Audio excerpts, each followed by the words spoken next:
ইন্নালিল্লাহ। কোরআনের পাখি সড়ক দুর্ঘটনায় পরপারে চলে গেল। পৃথিবীতে সবচেয়ে বড় কষ্ট হলো বাবার কাঁধে ছেলের লাশ। এর চাইতে বড় কষ্ট কি হতে পারে?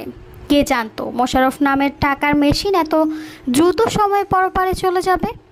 মোশাররফের বৃদ্ধ বাবা মাকে কিভাবে সান্ত্বনা দিবে?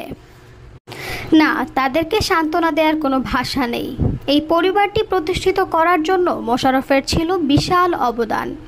রয়েছে মোশাররফের 17 মাসের একটি ফুটফুটে কন্যা। বাবা নামের বটবৃক্ষ এত দ্রুত সময়ে পরপারে চলে যায়।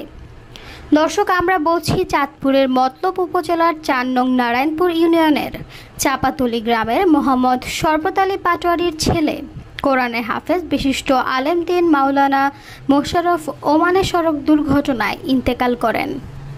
ইন্না লিল্লাহি ওয়া ইন্না ইলাইহি রাজিউন। এদিকে মাওলানা মোশাররফের মৃত্যুতে এলাকাবাসীর মাঝে বইছে শোকের মাতম। মাওলানা মোশাররফের মৃত্যু কোনোভাবে মেনে নিতে পারছেন না পরিবারের লোকজন।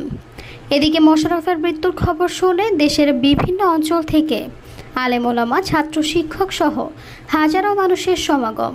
পরিশেষে নিহত মাওলানা মোহাম্মদ মোশাররফের ওস্তাদের ইমামতিতে জানাজা অনুষ্ঠিত হয়। জানাজার নামাজের পরে পারিবারিক কবরস্থানে দাফন করা হয়।